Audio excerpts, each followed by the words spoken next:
Hello. It is Saturday, February 2nd, and well, not much great to report with the Sixers as they blew a 26-point lead to Boston Celtics today.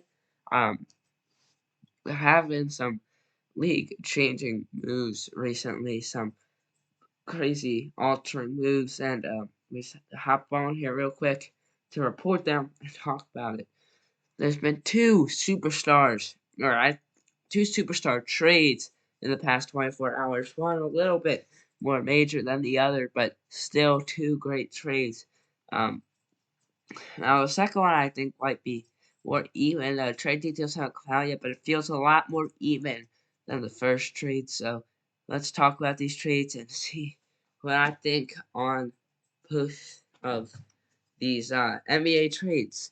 Now, this first trade is pretty obvious. It's been reported for about 24 hours now. You probably heard of it. You probably heard crazy things about it because it's not a great trade. For one side, I think one side is absolutely fleeced.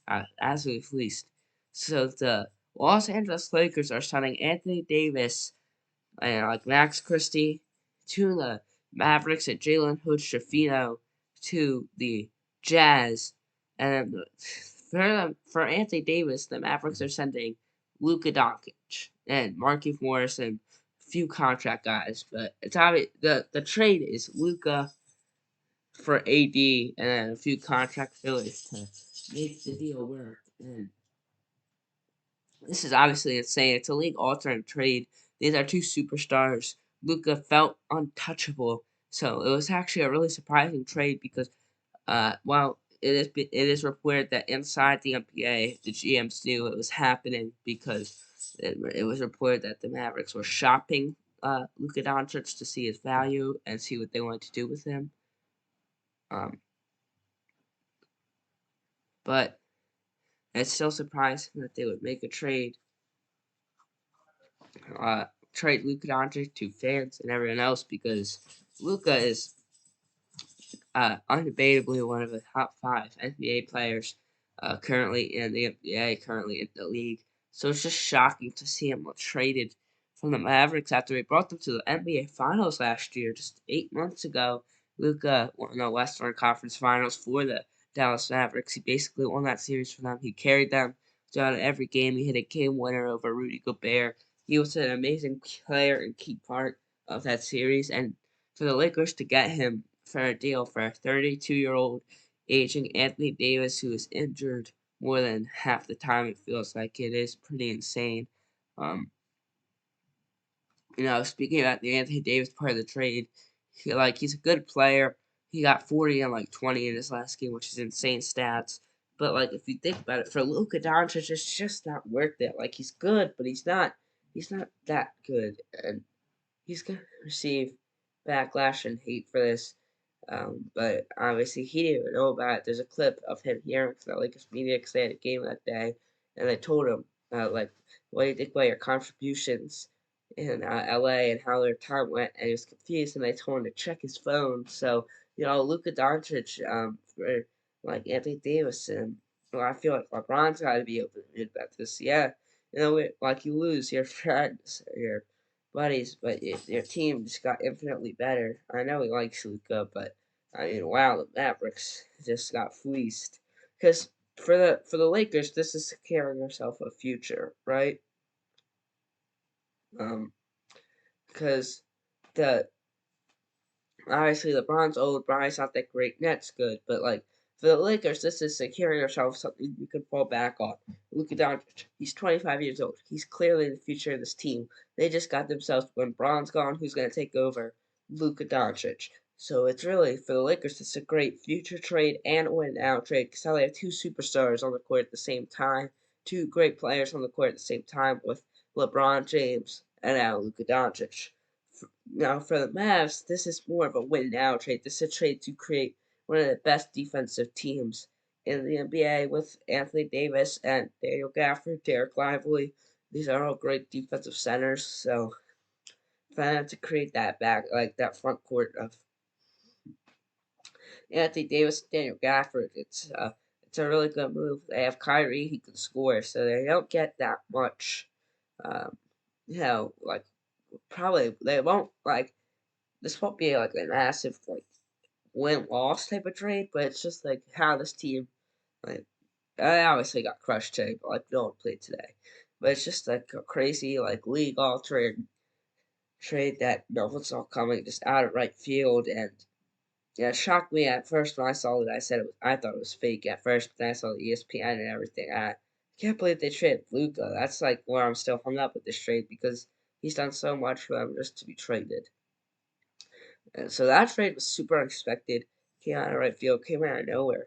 But now here's a trade between two stars slash superstars, sort of tiptoeing that line. That was more expected. That does not really surprise me. That didn't really come out of right field. Now the way this trade happened was weird. We don't have the full trade details yet, so I'm not really sure who won this trade. I can't really report that, but this because it was weird. De'Aaron Fox requested a trade to the Spurs about a few weeks ago, about 3-4 weeks ago. I don't know if it would really happen, if they were really going to do it, but they did honor his request tonight. About an hour ago, maybe 40 minutes ago, they traded him to the Spurs. Now they added this, and they got Zach LaVine from the Bulls, which is where I'm getting confused because there's definitely some role players involved in this trade that we don't know about because there's no way that they just gave up Zach LaVine for picks. They might, like a Malik Monk maybe. I feel like that would be reported though, so I'm not really sure who won that trade or what the details are. Let me see if I can get anything here. But so City Casicchio was involved. Oh wow. Oh really? Oh, this is a big trade. Oh, Mo Bamba got cut. I guess that's why. But that's not what I'm talking about. Well, this isn't actually as big as a Trey Jones went from the Spurs to the Bulls. That makes it. So the Bulls actually did get significantly better. They did get a few role players. The Trey Jones went to the Bulls. He's pretty good. So I'd say out of this, let's see. City Casicchio went. The Kings got City Casicchio and Zach LaVine and gave up De'Aaron Fox, Kevin Huerter, and Jordan McLaughlin. So they are the ultimate losers of this trade. Pretty obvious, but you have to think in the context it's not that bad because they had to do it. Like it wasn't really optional because he was requesting a trade when that's gonna sit out. Now the Bulls got Kevin Huerter, which I didn't know. Trey Jones and Zach Collins, and they give up Zach LaVine, who's okay. Let's get stats this year. He's averaging 25 points a game and like 5 other things. So he's a really good player. But I think they got fair value for that. So I think they're about 50-50. They might have won by like 60. Because Kevin Huerter, what's he averaging this year? He's averaging like 10, 3, and 4, 10, 3, and 2. And the Spurs got De'Aaron Fox for Zach Collins and Trey Jones and City Casicchio. So if I had to rank the winners and losers of this trade without knowing what picks are involved, I'd say the ultimate losers are the Kings. Then the Spurs. Then the Bulls did pretty good in this trade. But the ultimate loser or the ultimate winner is easily the Spurs in this trade. And obviously there's a few other with the